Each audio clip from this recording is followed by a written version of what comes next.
Hey YouTubers, Flat Earth believers, globers, subscribers of my channel. Thanks for visiting this YouTube video again. I hope you like it. Have fun. So in summary, we have here a camera taking a photograph, and the camera is 210 meters above sea level. The bridge tower, this bridge tower, indicated by the arrow, is 210 meters above sea level.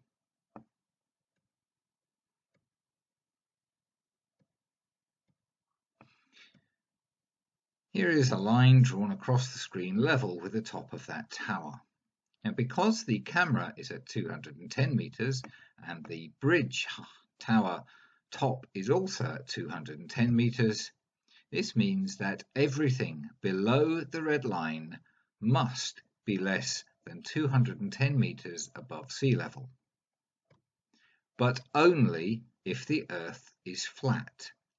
If the Earth is not flat, then we will see objects that are more than 210 meters above sea level below this line. This is Kernoch Hill. It is 413 meters above sea level. The peak of Kernoch Hill is below the 210 meter line. Only one conclusion is possible.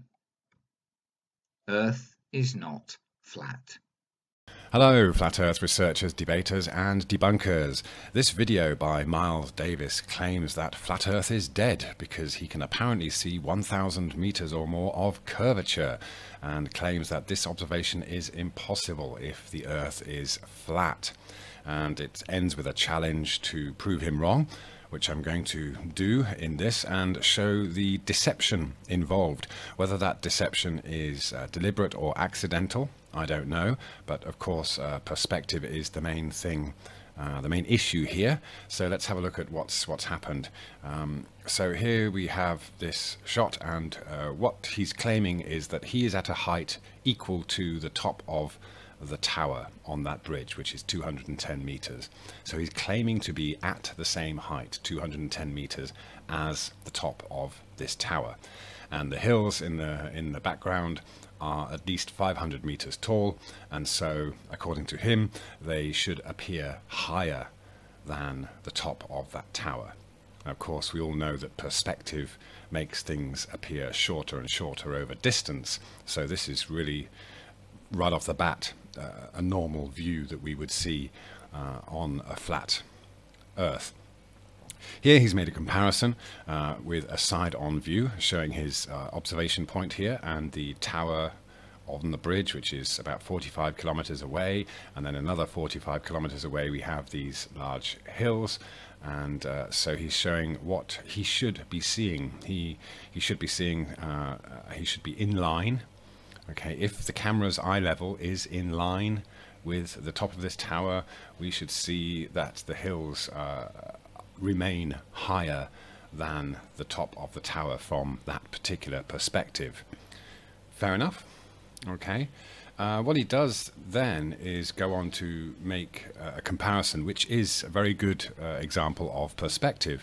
We have the camera in line with the top of these cans on the floor, a flat floor, and he's drawn a line right across the center of the camera's field of view. So this is the camera's eye level, and the camera is level with the top of that can, and of course level with the rest of the cans as they go off into the distance.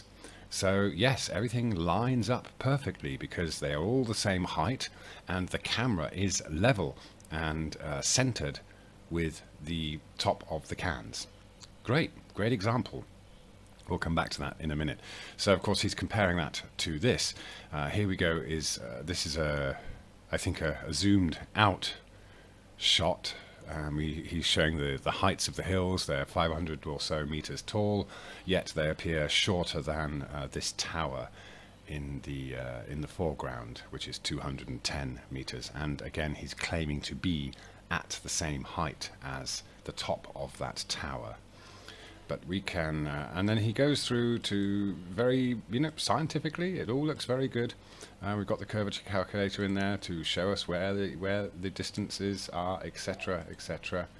And let's just listen to the challenge at the end of this. Fancy theodolite or any other expensive piece of kit to be able to demonstrate this sort of thing.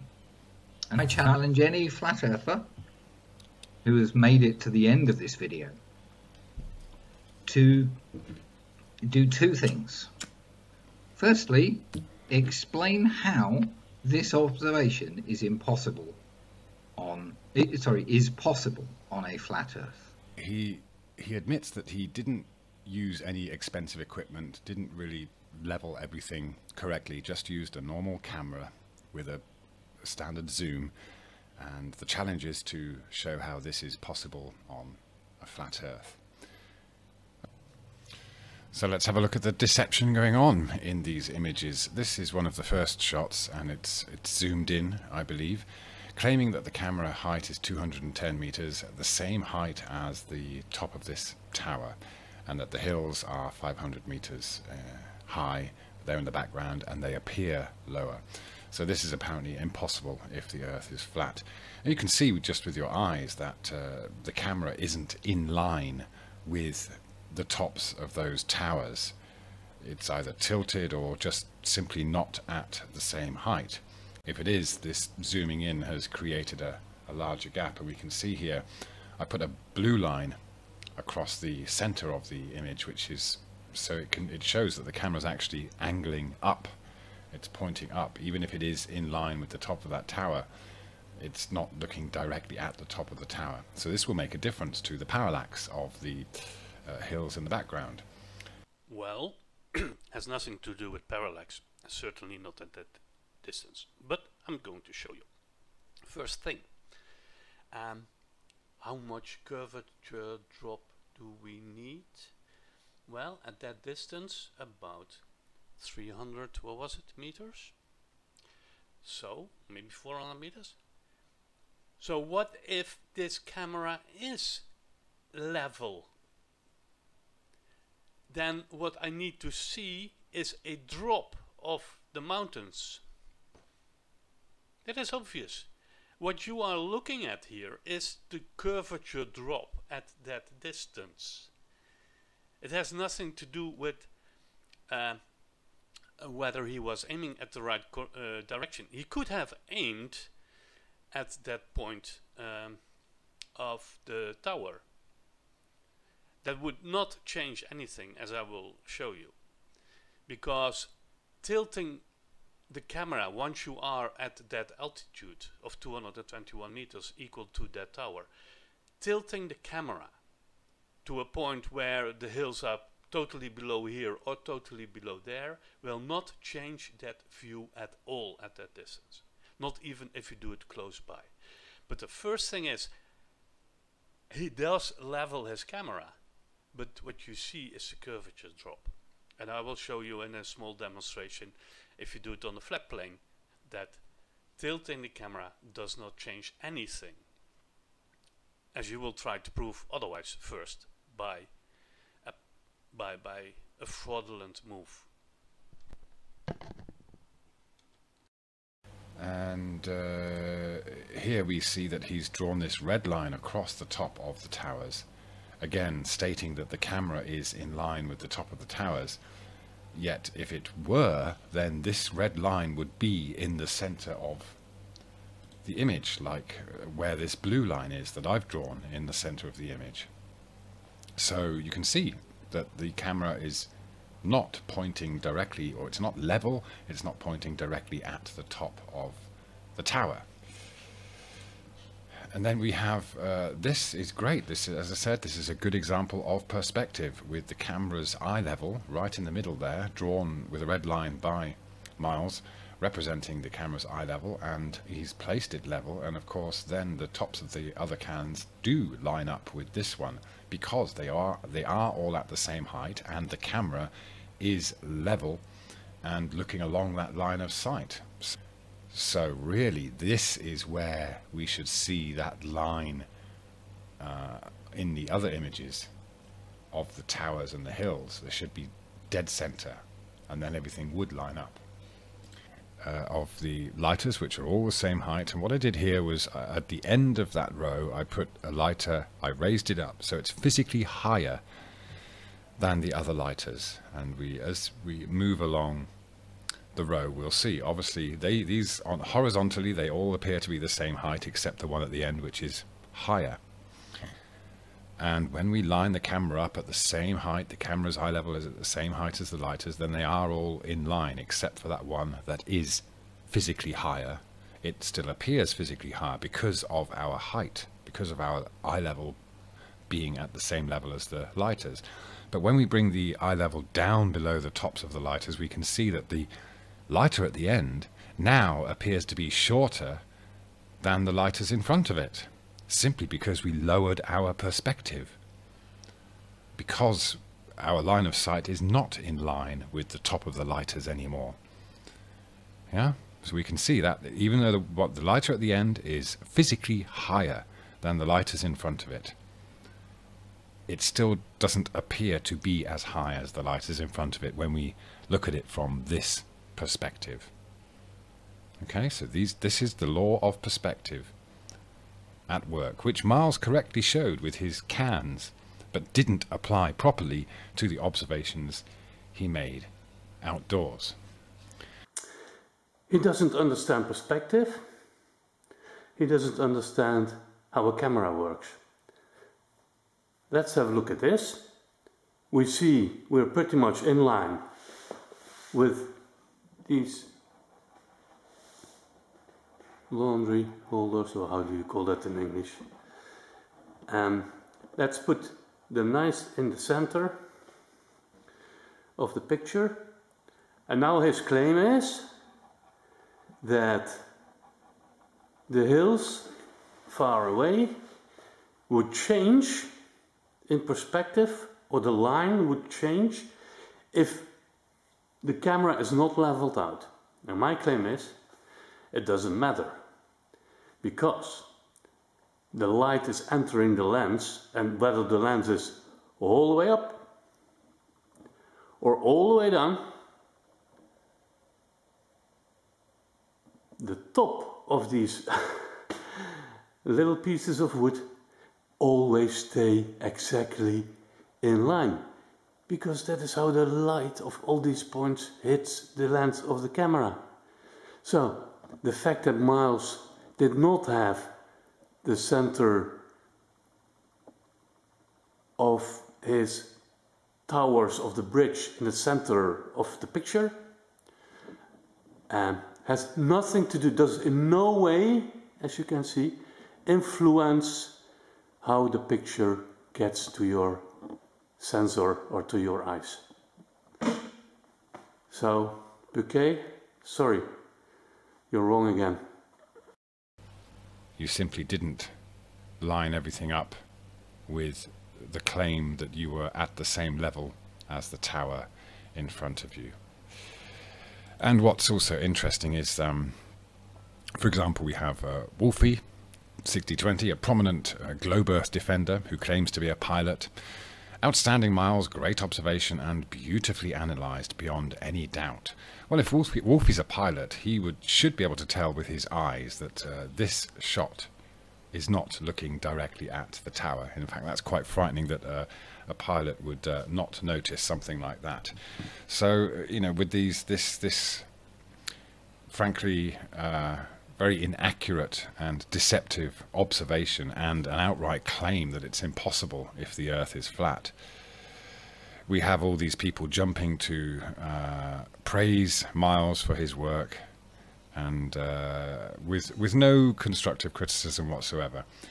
Flat earthers are used to having constructive criticism offered by other flat earthers to try and arrive at a scientific result. This isn't a scientific result. It is the perpetuation of a belief and taking a stance that has in no way been proven and has been allegedly proven with deception.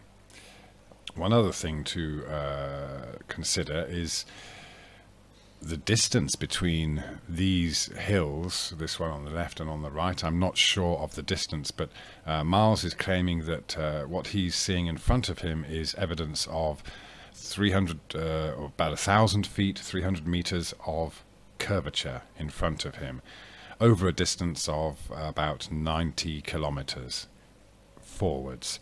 So I don't know the distance between this point and this point, but if it's more than 90 kilometers, then of course, given that logic that we're seeing curvature in front of us, you should also see curvature on the horizontal across a distance that is possibly greater than the distance we are that is looking forwards and claiming to be evidence of curvature. Did you get that?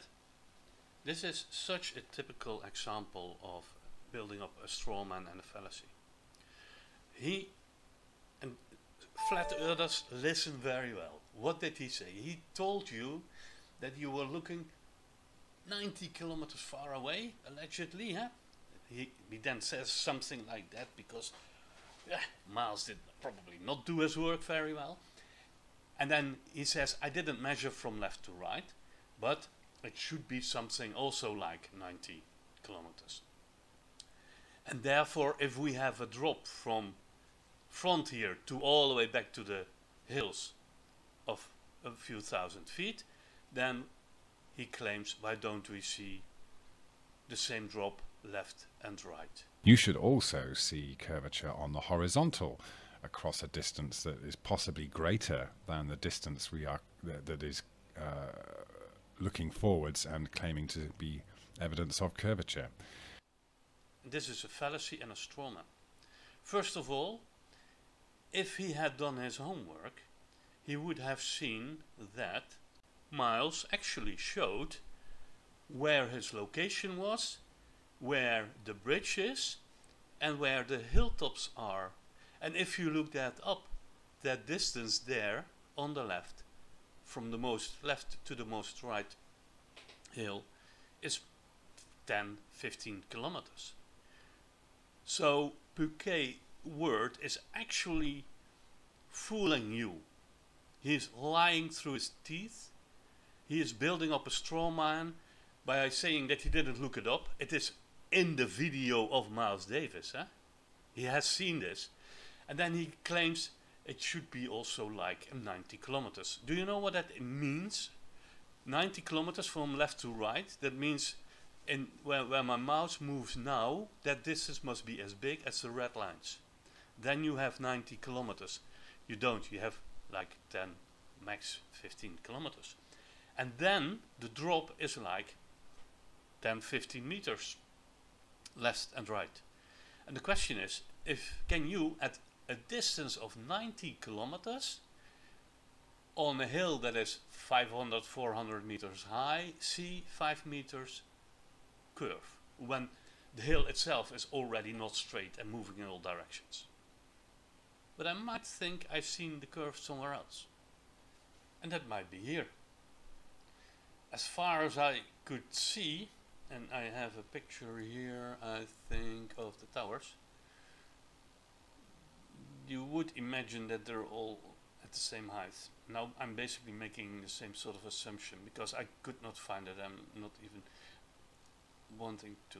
But if this is the straight line, and we should see some curvature left and right, well, what is it we have there, and what is it what we have there? This bridge is way beyond the other bridge. It's very far away, so could that be the curvature Phuket is looking for? So this is the third part now, where we have basically shown you that he is building up straw man and fallacies. The distance left to right is 10-15 kilometers, not more. And I find this very dishonest. It is incredibly dishonest, and it's not good. If this is the way flat earthers work, and then belittling people and etc. and using a lot of sarcasm as if he now has found the argument. No, he didn't. He has built up strawman. He's been lying through his teeth. Sorry, but why does it always have to be fraud? It's always fraud with this guy. Thanks for watching.